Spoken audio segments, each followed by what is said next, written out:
कई ब्रजवासी के घर गए हो तो वहां सब मुझसे बोले महाराज जी आपसे एक विनती है। मैंने कहा, बोले आपने और कथा वक्ता ने वृंदावन को यश गाए गाए कि इतनी भीड़ कर दी वृंदावन में, या गिरिराज जी पर कृपा करियो, यहाँ इतनी भीड़ मत करियो। मैंने कि भैया ये तो ठाकुर जी के एक बात बोले आपसे, बहुत ध्यान से सुनियो। हमारे पुष्टि मार्ग में ऐसा आचार्य चरण कहवे कि जितने दर्शनार्थी ठाकुर जी के सन्मुख आवे ना, उतने ठाकुर जी श्रम निवृत्त हो में, संसार के उत्थान में, संसार के पालन में, संसार के उत्पत्ति पालन संहार में ठाकुर जी जितने थक जाते हैं ना, जितना श्रम होता है ठाकुर जी को, जब असंख्य दर्शनार्थी ठाकुर जी के सन्मुख आते हैं तो सबको देख करके ठाकुर जी की थकान दूर हो जाती है। तो जितनी संख्या में लोग ठाकुर जी के सन्मुख जाते हैं, ठाकुर जी उतने प्रसन्न होते हैं, उतने ठाकुर जी श्रम। आप गिरिराज जी की परिक्रमा लगाते हो, वहां में एक भाव यूं समझो कि श्री गिरिराज बाबा पौड़े भये, कोई हाथ दबा रो है, कोई चरण दबा रो है, कोई माथो दबा रो है, कोई कमर दबा रो है, ऐसे इतने सारे भक्त जन चारों तरफ से गिरिराज जी को घेरे रहे, और वो सब गिरिराज जी की सेवा कर रहे हैं, श्रम निवृत्त कर रहे हैं गिरिराज जी को। तो संख्या में भक्त जन आवे तीर्थ में, ये बंद नहीं होना चाहिए, और ज्यादा बढ़ना चाहिए। लेकिन जो तीर्थ यात्री आते हैं, जो दर्शनार्थी आते हैं, वे जब शुद्धता और पवित्रता का ध्यान नहीं रखते हैं, तब थोड़ा कष्ट लगता है कि भाई इतनी संख्या में लोग आ रहे हैं और गंदगी और कर रहे हैं, ये गलत है। हम तो कहे भैया एक परिक्रमा ऐसी दो गिरिराज जी की, कहा कि पूरी गिरिराज जी की परिक्रमा में दृष्टिपूतम निषेध पादम, अपनी आंखन के आगे जहां कचड़ा दिखे वहां को उठाते हुए गिरिराज जी की परिक्रमा लगाओ, सोनी करते हुए गिरिराज जी की परिक्रमा लगाओ। जिनकी जय जयकार हम करें, ऐसे प्यारे श्री गया प्रसाद जी महाराज, ये लाला के बाबा की जय, बाबा के लाला की जय, लाला बाबा दोनों की जय, ये बाबा कोई जय जयकार है। यहां से नए दान घाटी की ओर जाओगे तो गिरिराज जी की तलेटी में श्री पंडित गया प्रसाद जी महाराज की समाधि है, तो उनकी गोद में ठाकुर जी खेलते, प्रत्यक्ष कोई को नहीं दिखे लेकिन उनको तो अनुभव होता। तो सब सेवक जन ब्रजवासी ने सबको नहीं पूजो, लेकिन गया प्रसाद जी महाराज को सब ब्रजवासी ने वंदन कियो। तब सब ब्रजवासी उनके सामने भाव सो कहते, लाला के बाबा की जय, बाबा यानी गया प्रसाद जी महाराज, और फिर बाबा के लाला की जय, लाला बाबा दोनों की जय। तो पंडित श्री गया प्रसाद जी महाराज, उनका एक ही नियम था कि वो रोज सोनी करते हुए गिरिराज जी की परिक्रमा करते। सोनी मतलब झाड़ू बुहारते हुए, और फिर जब झाड़ू घिस घिस के छोटी है जाती तो वाकई समाधि बनाते और कहते, कैसो जीवन है या सोनी को, जन्म से लेके मृत्यु तक केवल रज में ही रही और कछु काम नहीं आई। हे श्यामाजू, हे लालजू, हमारो जीवन ऐसो कर दो कि हम और कोई काम में तो नालायक ही रहो करें, बस आपकी सेवा के अधिकारी बने। और सोनी को भूमिगत करके फिर भंडारो करते। कोई कहते बाबा काय बात को भंडारो, बोले भैया एक ब्रज को रसिक, ब्रज में जन्मो, रज में ही मिलते मिलते रज में ही समाये गए हो, वाके काजे भंडारो कर रहे हैं ऐसे बाबा। तो एक बार हमारी प्रार्थना है, इतने सारे रसिक जन आते हैं कथा में, इतने वैष्णव बालक सुनते हैं, हमसे पूछते हैं कोई सेवा बताओ महाराज जी, सेवा बताओ। लो, जो भी बाहर से वृंदावन आते हैं, जो भी बाहर से ब्रज को भैया स्वच्छ करवे को संकल्प ले। आपको हम सत्य बता रहे हैं, आप बिहारी जी की अष्टयाम मत करो, राधा वल्लभ जी की अष्टयाम मत करो, राधा रमन जी की अष्टयाम मत करो।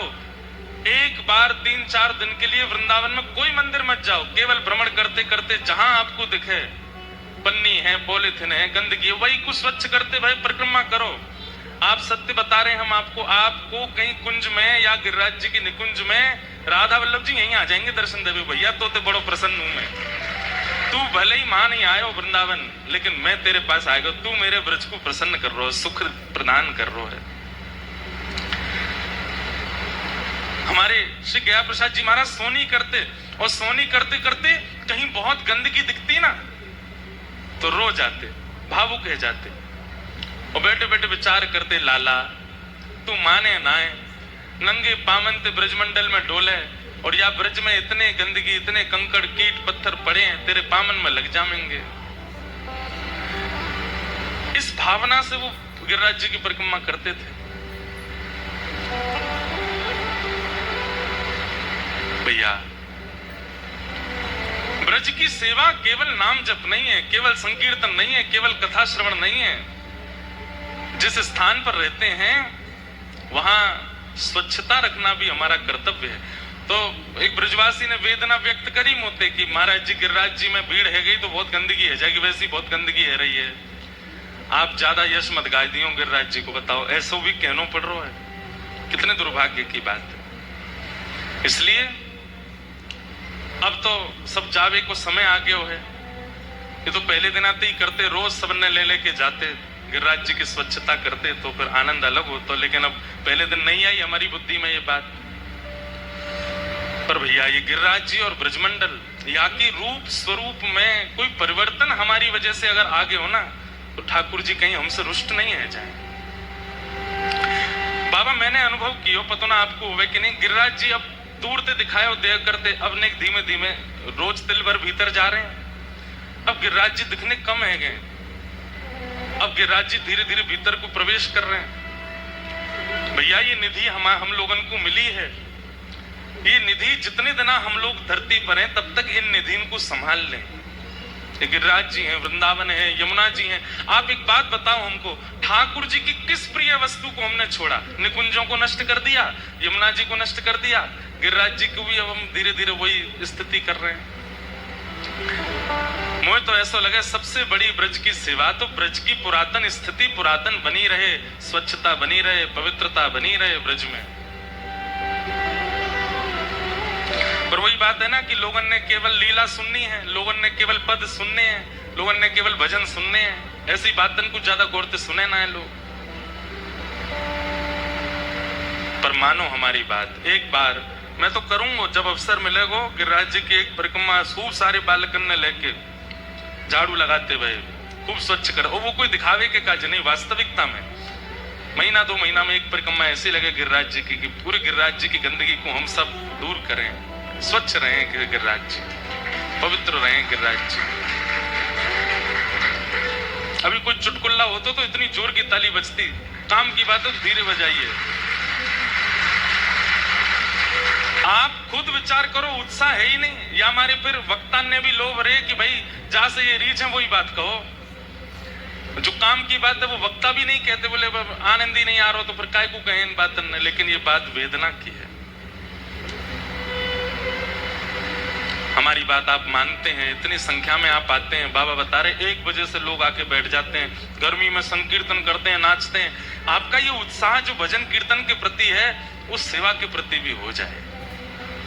तो सोचो, लोग बाग कह रहे हैं, बोले आपकी कथा में इतनी संख्या में भीड़ आ जाए, लोग वहां तक बैठे रहे, इतनी गाड़ी है, कहीं जगह नहीं मिल रही है। अरे इतनी संख्या में एक संग अगर गिरिराज जी की सेवा में लग जाए सबरे, गिरिराज जी 2 दिना में ऐसे चमचमाने लगेंगे महाराज। कहो तो कहीं कभी ऐसा लगे कि हमारी सेवा से प्रसन्न है कि गिरिराज जी अपना नियम बदलते हैं, तिलवर घटवे की जगह तिलवर बढ़न लगे, बाहर आने लगे। बोले ये सबरे सेवा कर रहे हैं मेरी, भैया ने बाहर आ जाऊं मैं। क्यों भाई? व्यक्ति छुपे तभी है जब वेदना में। गिरिराज जी वेदना में, यमुना जी वेदना में, वृंदावन की कुंज निकुंज वेदना में। हम यहाँ निकुंजन की बात सुने, उनके भाव सुने, पद सुने, पर या को मूल क्या है सुन करके केवल हम प्रसन्न नहीं हो जाएं, उस सेवा की भावना हमारे चित्त में आवे।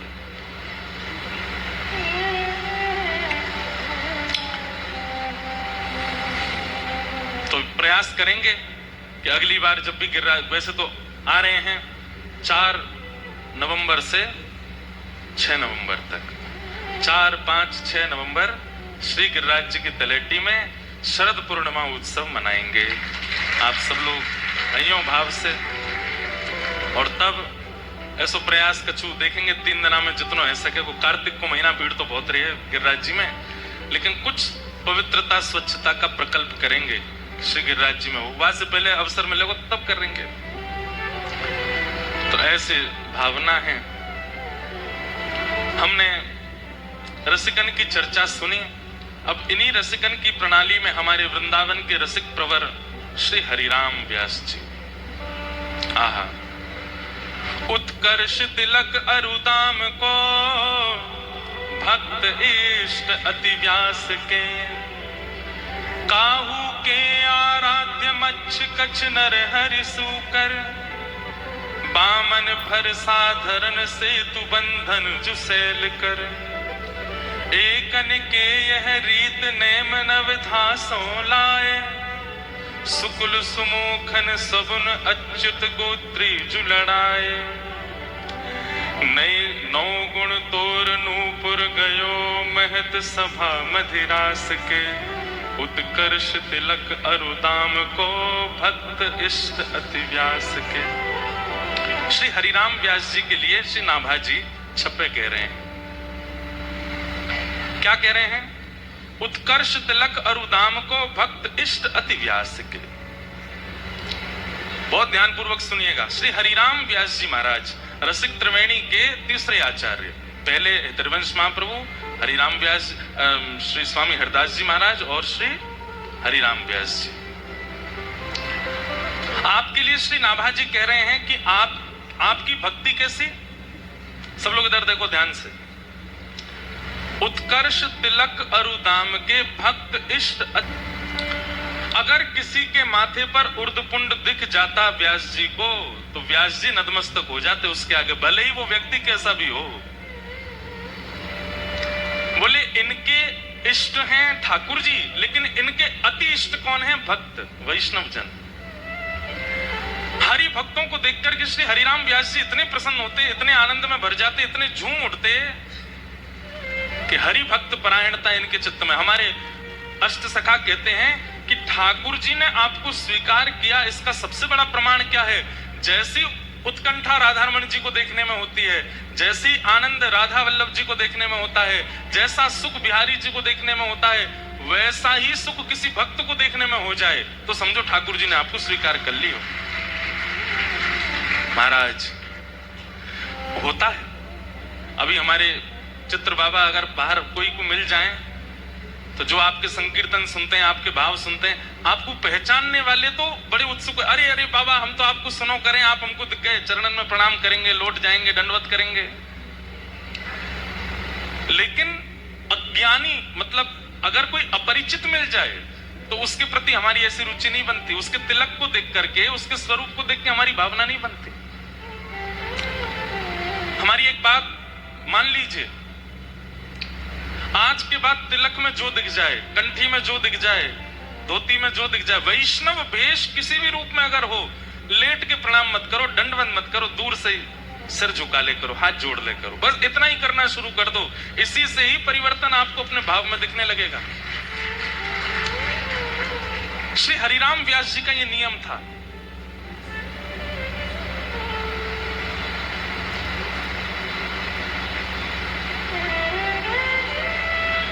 उत्कर्ष तिलक अरुदाम को भक्त इष्ट अति व्यास के। श्री हरिराम व्यास जी की तो स्थिति बाद में सुनना। इनके शिष्य थे मधुकर शाह, ओरछा के राजा। मधुकर शाह को नाम दीक्षा आदि जो भी इन्होंने शिक्षा ज्यादा दी, शिक्षा देने के बाद मधुकर शाह से इन्होंने कहा आज के बाद तिलक कहीं भी दिख जाए, आज के बाद कंठी पहना हुआ कोई दिख जाए, आज के बाद धोती में कोई दिख जाए, मधुकर शाह तुरंत मुकुट धर देना नीचे और दंडवत प्रणाम कर लेना, यही मेरी गुरु दीक्षा है बस। मधुकर शाह राजा ने हरिराम व्यास जी की बात को मान लिया और जैसी आपकी आज्ञा। तो मधुकर शाह का नियम बन गया था कि जो भी तिलक में दिखता था उसको प्रणाम करते, माला पहनाते, दक्षिणा देते, दंडवत करते। एक बार मनचले लोगों ने गधा को तिलक लगा दिया और गधे कोई कंठी पहना दी और मधुकर शाह के राज्य में छोड़ दिया। अब सब लोग कहें भाई तिलक वालों को प्रणाम करने की आज्ञा हमारे राजा ने दी और राजा को उनके गुरुजी हरिराम व्यास जी ने दिए, पर आज तो तिलक में एक गधा घूम रहा है, क्या करें?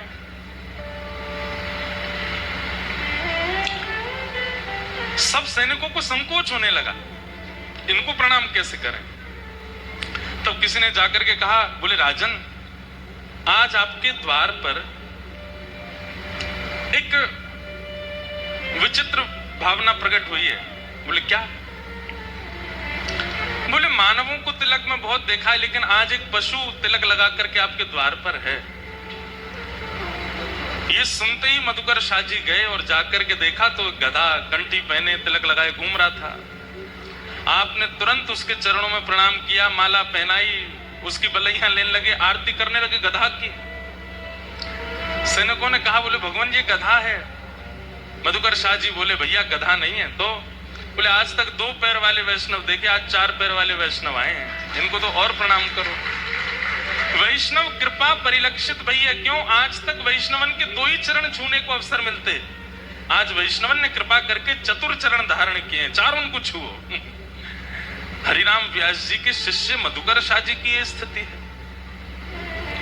हमारी बात मत मानिए, लेकिन हरिराम व्यास जी की बात मान लीजिए कि चाहे कई बार कई पत्र आते हैं मेरे पास में, और पत्रों में कई माताएं, कई भाई लोग ब्रज में आकर के उनके साथ जो उत्पीड़ना हुई उसकी हमसे शिकायत करते हैं। महाराज जी वहां फलाने मंदिर में गए, वहां गोस्वामी जी ने हमको ऐसे डांट दिया, उन्होंने धक्का दे दिया, या ब्रजवासी कहीं मिल गए, वो हमसे पैसा मांग रहे थे, वो उन्होंने ऐसा व्यवहार किया, आदि आदि जो भी। हमारी एक बात मानिए, कुछ अपराध ऐसे हैं उन पर तो क्षमा नहीं करना चाहिए, लेकिन सामान्य अगर कोई आपको कुछ कह देता है, कोई आपके साथ थोड़ा असम्मान का व्यवहार कर देता है ब्रज में, या कहीं भी कोई तिलक धारण किया हो या कोई वैष्णव वेश में हो, आप फिर भी उसको एक बार प्रणाम कर लो, आप फिर भी बिना दोष देखे उसको वंदन कर ली, कहते हैं उसके बाद जो फल प्राप्त होगा ना, वो आपको अपने आप अनुभव होगा बाद में कि आपने इतने गलत व्यवहार करने वाले के अंदर भी वैष्णव भाव रखा, कोई और विचारधारा नहीं रखी। ये हरिराम व्यास जी का नियम। और एक नियम तो मैंने कथा में एक दिन बताया था, क्या? काहू के आराध्य मच्छ कछ नर हरि सूकर, बामन फर साधरण सेतु बंधन जुशैल कर। कोई कच्छप भगवान को मानता, कोई नरसिंह भगवान को मानता, पर हरिराम व्यास जी सबको मानते थे। ये जिसको भी देखते थे उसमें उन्हीं के आराध्य इष्ट का दर्शन कर ले। कोई क्रोधी दिखता था उसमें परशुराम जी हैं, कोई थोड़ा भयाभय दिखता था तो उसमें नरसिंह भगवान हैं, कोई लोभी दिखता था तो उसमें वामन भगवान हैं, कोई चंचल दिखता था तो उसमें कृष्ण हैं, कोई धीर गंभीर है तो उसमें राम है। ऐसी भावना रखते थे, सब में गुण का दर्शन करते। कौन है हरिराम व्यास जी? भगवान की अष्ट सखियों में दूसरी प्रधान सखी विशाखा। कौन?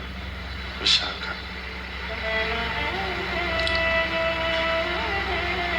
इनका एक प्रसिद्ध पद है, हरि हम कब होंगे ब्रजवासी, हरि हम कब होंगे ब्रजवासी, हरि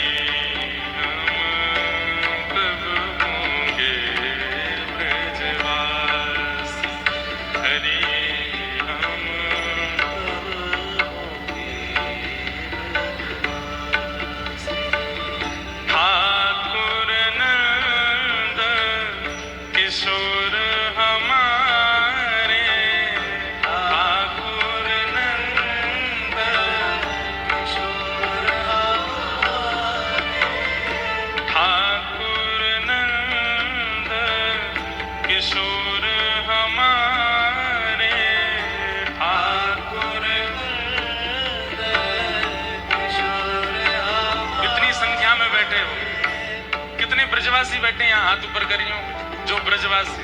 वाह। तो तुम्हारा जी आवाज कमानी बने, क्योंकि ब्रजवासियों कर हम तो हैंगे ब्रजवासी।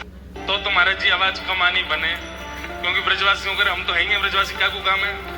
अरे तनते तो है गए, मनते होना है ब्रजवासी, मनते ब्रजवासी बननो है, या हमारे गानों है ये।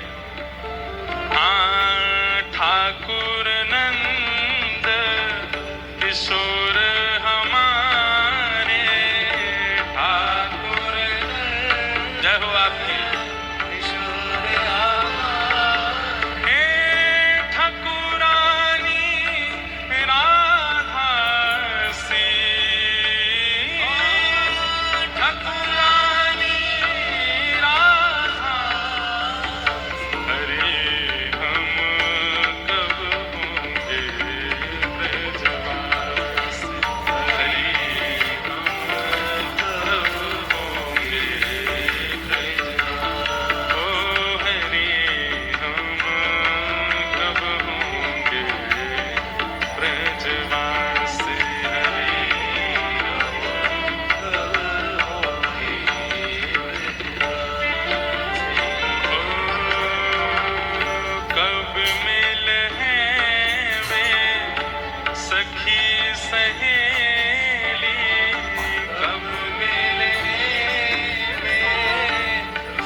वृंदावन। जाकी वैभव करत लाल सा, जाकी वैभव करत लाल सा। व्यास जी क्या कह रहे हैं पता है? हमारे पास जो वैभव है उसको हम अपने उपभोग में जब खर्च करते हैं तो हमारे धन संपत्ति वैभव को बड़ा कष्ट होता है, लेकिन जब उसी वैभव को हम वृंदावन सेवा में लगाते हैं तो वो वैभव हमारी बलैया लेता है। बोले भैया धन्य है, मैं तेरी जेब में आयो जो तेने मुझको वृंदावन में खर्च किया, तेरी कृपा से मुझको वृंदावन मिलो। जाकी वैभव करत लाल सा, जाकी वैभव करत लाल सा। करमीत कमला से, हाँ करमीत कमला से। हे इतनी आस व्यास की पुजवऊं, इतनी आस व्यास की पुजवत, इतनी आस व्यास की पुजवऊं, इतनी आस व्यास की पुजवऊं। श्री वृंदा विपिन विलासे, हाँ वृंदा विपिन विलासे। ओ वृंदा विपिन विलासे, हाँ वृंदा विपिन विलासे। हरि हम कब होंगे ब्रजवासी, हरि हम कब होंगे ब्रजवासी। हरि हम कब होंगे ब्रजवासी, हरि हम कब होंगे ब्रजवासी। ठाकुर नंद किशोर हमारे, ठाकुर नंद किशोर हमारे। ठकुरानी राधा से, ओ ठकुरानी राधा से। हरि हम कब होंगे ब्रजवासी, हरि हम कब होंगे ब्रजवासी। हरि हम कब होंगे ब्रजवासी, हरि हम कब होंगे ब्रजवासी।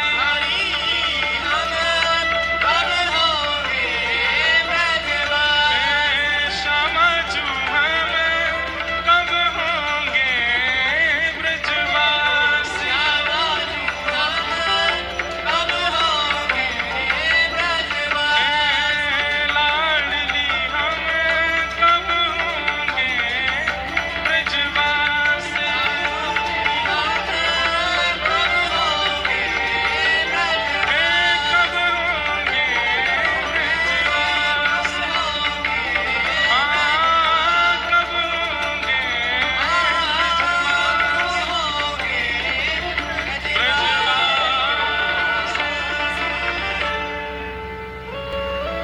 श्री हरिराम व्यास जो कि विशाखा जी के अवतार हैं। विशाखा जी अष्ट सखियों में ऐसी सखी हैं जिनसे ठाकुर जी बहुत डरते। ललिता जी से नहीं डरते ठाकुर जी, क्योंकि ललिता जी तो बिल्कुल श्री जी जैसी हैं। अच्छा एक बात बोलूं, ये सबरी सखी श्री जी जैसी हैं। नेक नेक श्रृंगार में अंतर है, बातें पता चले कि ये ललिता जी हैं, ये विशाखा जी हैं, ये इंदुलेखा जी हैं, ये चंपकलता जी हैं, ये सुदेवी जी हैं, आदि आदि सब सखीन को पता, उनके आव भाव और श्रृंगार से पता चले। नहीं तो महाराज ये सबरी एक जैसी लगे। एक सूरदास जी को पद है, सुनाऊं बाबा।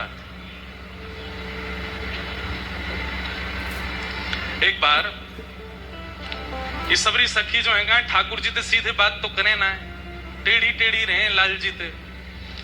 जैसे ही ठाकुर जी सुंदर श्रृंगार करके आमे, किशोरी जी तो दूर थे बलैया ले में।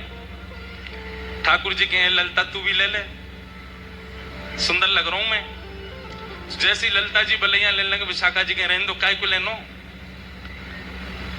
लाल जी कहे तू ज्यादा मत बने कर, मेरे आगे हैं, तू ऐसे काय को रे करे मोते टेढ़ी टेढ़ी। बोले लाला सही पूछो तो तुम्हारे ना तो रूप है, ना रंग है, ना स्वरूप है, कछु ना है। ये तो हमारी किशोरी जी की कृपा से सब बन गए हो तुम। हम अपनी किशोरी जी की बलैया लेंगे, उनकी कृपा भैया तुम्हारे ऊपर, तुम्हारी अकेली काय को बलैया ले। तो ये सबरी टेढ़ी टेढ़ी रहे ठाकुर जी थे। लेकिन ठाकुर जी के सबसे ज्यादा काम भी श्री विशाखा जी बनाती हैं। तो एक बार की बात, किशोरी जी सब सखीन से बोली, सब लोग ध्यान से सुनिए। किशोरी जी सब सखीन से बोली, मेरी तुम लोग अंत एक प्रार्थना है। बोले कहा प्रार्थना है? तुम ठाकुर जी थे, श्याम सुंदर थे, इतनो ज्यादा टेढ़ो टेढ़ो बात मत करे करो ना, एक प्रेम तेरे करो उनते। वो ऐसे लाडले लाल हैं, ऐसे प्यारे लाल हैं, यशोदा मैया के दुलारे, नंद बाबा पलकन पे रखें सब उनको, और तुम सबरी ऐसी हो, ऐसी टेढ़ी टेढ़ी बात करो उनते, मुंह को अच्छो ना लगे। तो सब सखी मान गई, नहीं श्यामाचू आपकी जैसी आज्ञा हम वैसी रहेंगे। लेकिन विशाखा जी नहीं मानी। विशाखा जी बोली श्री जी वो आपको मान करामे, हमारे मुंह को तो बड़ो क्रोध आवे उन पर।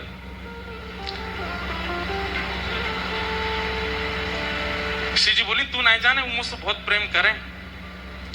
तो विशाखा जी बोली तो श्री जी एक काम करें। बोले कहा? बोले एक बार उनकी परीक्षा ले लें कि वो आपसे कितना प्रेम करें। तो लाडली जी बोली कर लो। बोले कहा करना पड़ेगा? बोले एक दिना जब निकुंज में श्याम सुंदर आएंगे, हम सबरी एक ही श्रृंगार में होंगी, एक सी चुनरी, एक से दुपट्टा, एक सौ श्रृंगार, एक सी बिंदी, एक सी नतवेसर, एक सी कुंडल, एक सी पत्रावली, कछु भी इधर उधर नहीं होगा, एक जैसा सब कछु। और फिर श्याम सुंदर तो कहेंगे बताओ इनमें से किशोरी जी कौन सी? किशोरी जी बोली वो पहचान जाएंगे। बोले मैं यही तो देख रहा हूं पहचानेंगे कि नहीं, करके देखो। इतना सुंदर पद है श्री सूरदास जी को। अब महाराज सबन ने श्रृंगार कियो, विशाखा जी सबको श्रृंगार लेके आई हैं, नीले नीले वस्त्र पहने हैं सबन ने, गुलाबी घेरा पहने हैं, एक जैसी बिंदी, एक जैसे कुंडल, एक जैसी नतबेसर, एक जैसो काजल, सब कुछ वो एक जैसो। और वास्तव में ये स्थिति है गई जैसे श्रृंगार करके आठों सखी और किशोरी जी जैसे निकुंज में आई तो आपस में सखी नहीं पहचान पा रही है, इनमें तो ललिता कौन सी है, इनमें तो विशाखा कौन सी, इनमें तो किशोरी जी कौन सी है, इनमें तो इंदुलिका कौन सी है। आपस में सबरी एक दूसरे से जाके अरे ने मुझे तो बता दो तुम कौन सी हो। अरे मैं सुदेवी हूं। अच्छा मुझे तो लगी श्री जी है। वो श्री जी कहाँ है? अरे श्री जी तुम कौन सी हो? श्री जी ने हाथ मैं यहाँ हूं। बोले हाँ अब ठीक है, हम ही नहीं पहचान पा रही है श्री जी कहाँ है, तो श्याम सुंदर कैसे पहचाने?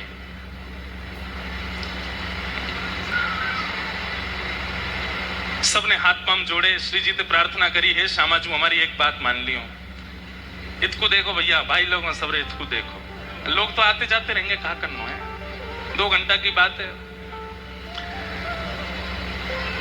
सब सकीन ने किशोरी जी के पांव परे, बोले हे श्यामाजू आपसे हमारी एक ही प्रार्थना। बोले कहा? आप इतनी भोरी हो, इतनी सीधी हो, श्याम सुंदर आपको दूसरे नामंत पुकारेंगे और आप तुरंत बोल पड़ोगी हाँ मैं यहां हूं।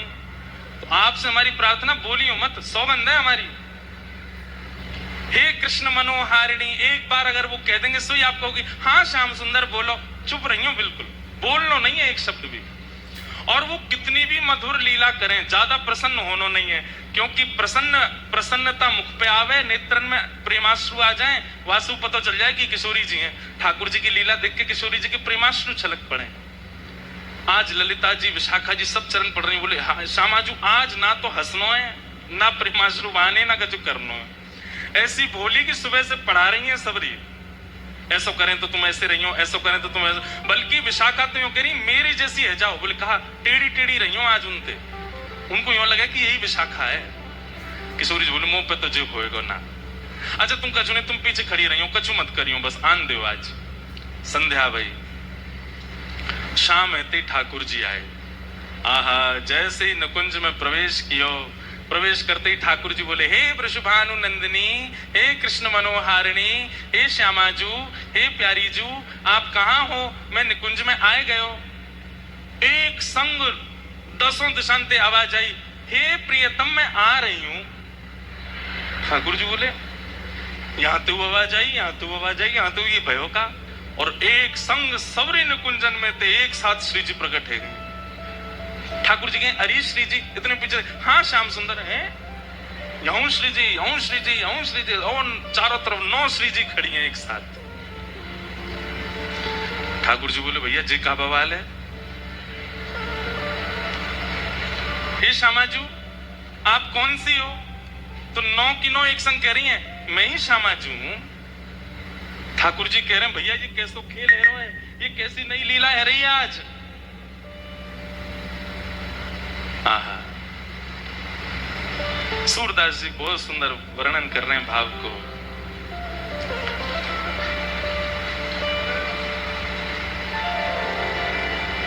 तो आपको दया बनी रहे आप सब वैष्णवन को। जय श्री कृष्ण, जय सिया राम, जय श्रीमन नारायण, जय जय श्री राधे। कुंज बिहारी, कुंज बिहारी, कुंज बिहारी।